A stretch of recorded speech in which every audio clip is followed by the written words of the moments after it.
Hey, good afternoon, beautiful souls. Hope everybody's having a good life. We are on a Wednesday, I believe, maybe a Thursday. Beautiful day, 47 degrees, nice and sunny. Feels great outside. Been going through a transition of weather. It's been cold for a while, typically here. You be cold for a few days and it'll get back into the 60s or the upper 50s, but it's been maintaining in the high 40s during the day and in the lows in the 20s in the evenings, which is not bad. I love that type of weather. I don't know if it's because I've gotten older or what it is, excuse me. But yeah, the weather is not as bothersome to me as it used to be.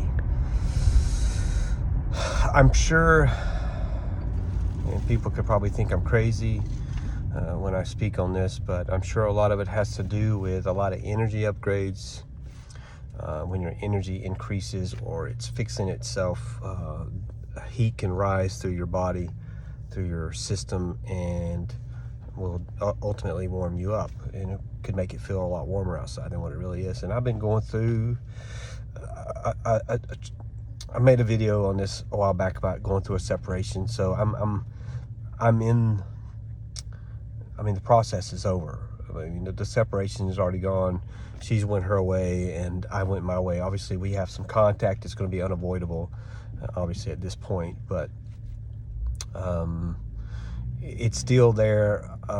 Going through a dark night. I don't feel that, I feel that it's on the backside of it. The first dark night I went through was just miserable for months, not just, a few days, but months. And I remember going through these energy upgrades and they'll be lasting for weeks. I'll be hot, so hot that I felt like I had fire coming from underneath my shirts and stuff. So that process is not as frequent as it used to be. But I'm getting, now that there's some peace in my life, I am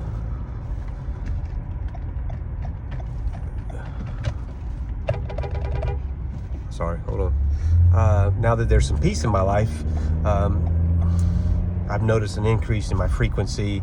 I'm meditating more.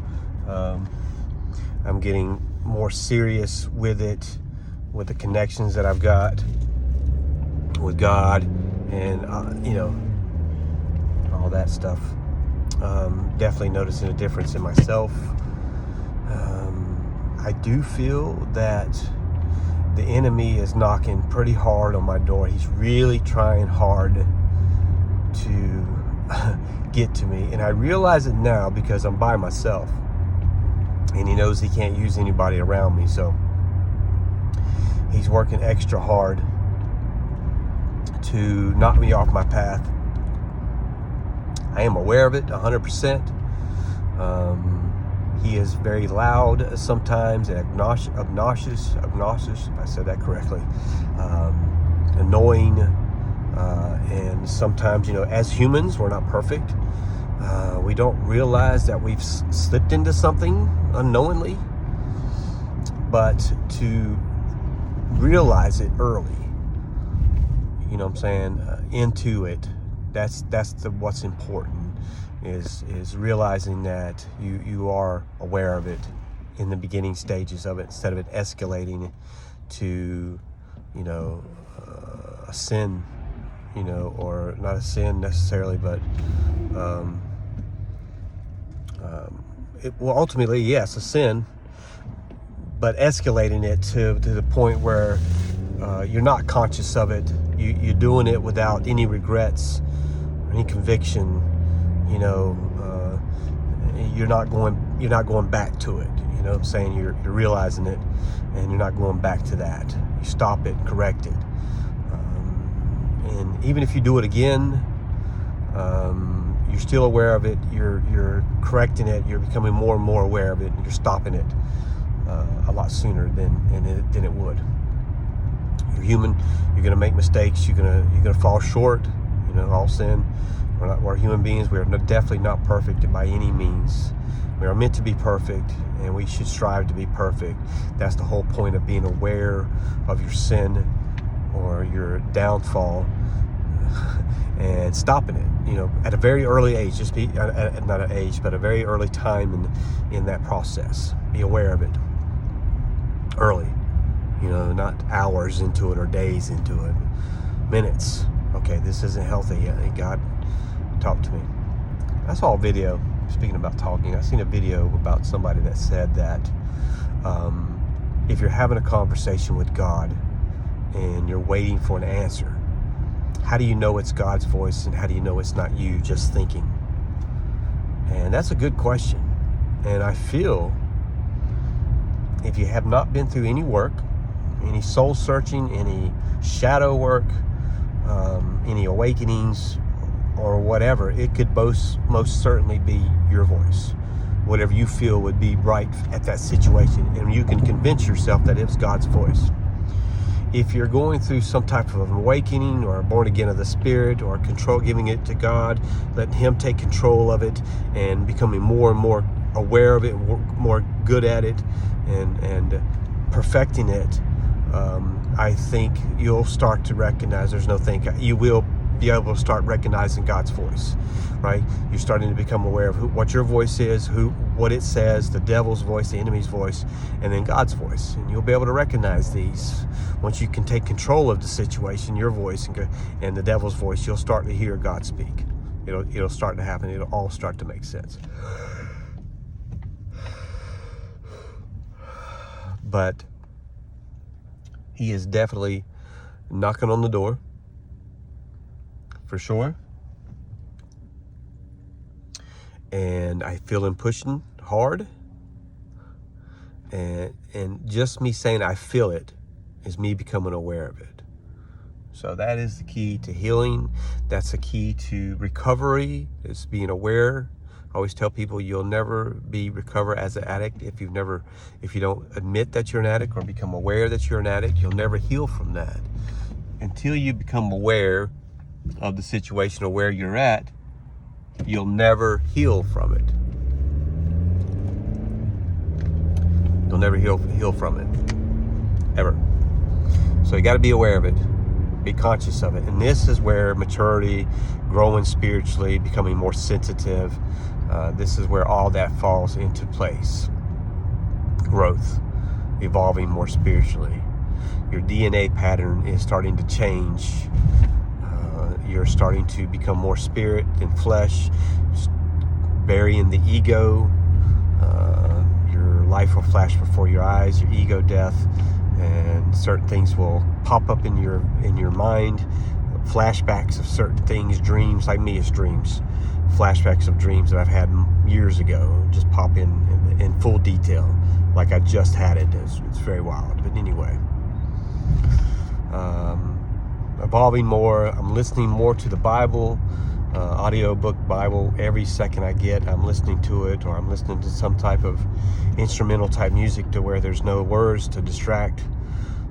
I am dedicated to this life. Somebody told me that I was a stick in the mud, or I'm just always serious, and I don't, what I'm saying? Like, I'm where I'm at. God's put me where I'm at for a reason. I cannot question anything. If I am acting a certain way or being a certain way, it's not by my cause. It's God's doing. God is in control. And if where I'm at on my journey is not on the same place, you know what I'm saying? Like, I take this very seriously. I'm not interested in this conversation about a football game or what somebody said about somebody. I don't care about any of that. Most conversations that people are into, I'm not interested in. It's all, nonsensical things, if I said that correctly. It's not something that I'm interested in. I'm not interested in discussing a football game or a baseball game or a fight or golf or any of that stuff. I'm not interested in it. It's not doing anything for my life or my walk with God. And if that means that I'm a stick in the mud, that's great. I'm good at being by myself. I love my solitude.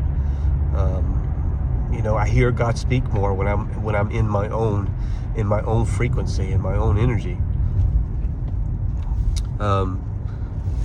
So I'm okay with that. I know what it leads to. I know what results come from that. I'm not sure if I'm going to save this video. I feel that it's been a pretty good video so far. It depending on what mindset that I'm in, I guess, at the moment. But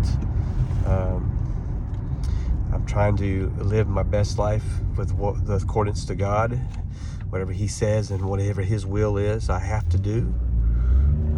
I'm trying not to be led by my own flesh and my own ego. I try to ignore that, and when you ignore it, you start to walk the life of God, the life that He tells you to live, not the life that I say I should live. I've said this many, many times.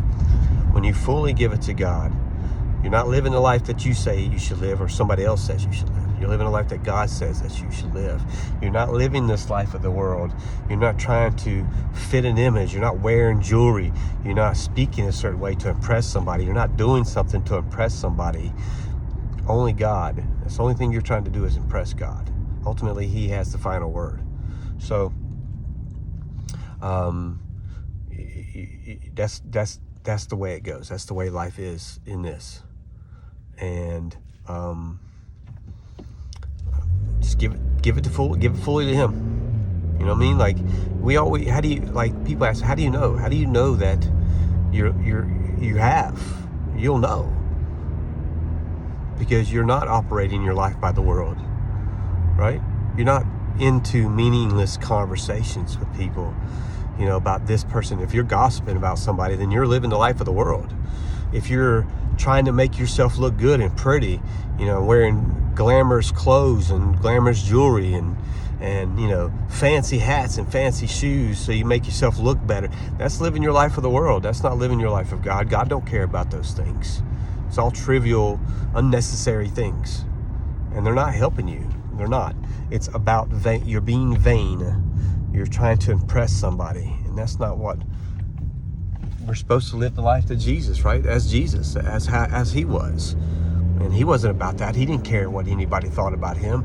Always, even to the point of death, He knew that I'm going to die.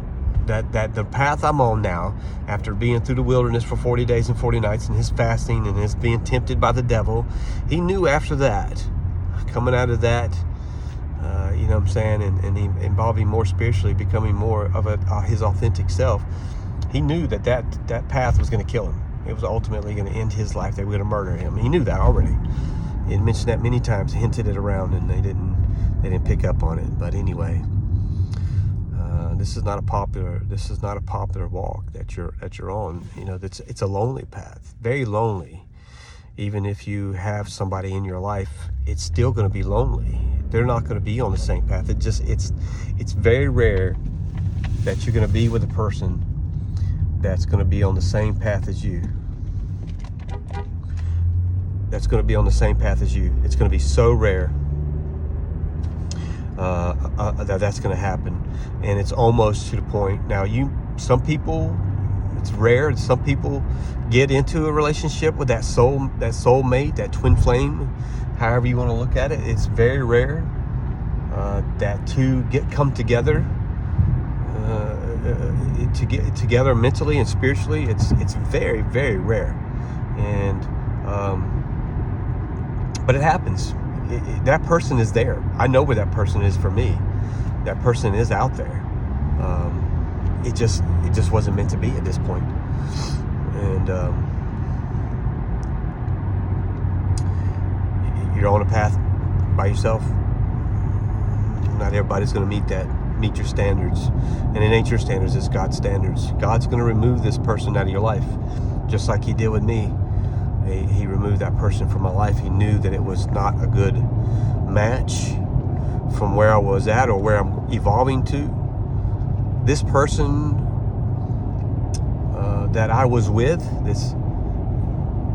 the devil was using this person. The enemy was using this person, making me feel guilty about being on my spiritual path, of meditating, of praying, and reading my Bible, like saying stop. When you get to a point in a relationship and you feel embarrassed or uncomfortable because you know what I'm saying, you're praying or you're meditating, you're reading your Bible, and then that person needs to go quickly, quickly. You should not feel that way when you're in a certain situation. You see what I'm saying? Like, you got to be mindful with who you're in a relationship with, because God will let you know. The enemy will let you know. He will attack that person and to attack you.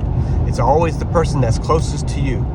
If you're a chosen one and there's people close to you, the devil will most certainly use that person, especially if you're awake, mature, or aware of him. He'll use those that are weak, and it's always those that love you. It's always the ones that they say they love you, right? Those are the ones that he uses. It's always, that's why, especially if you're an empath, you're damaged by the ones that say they love you, right? That's how it works. You're damaged by the ones that say they love you.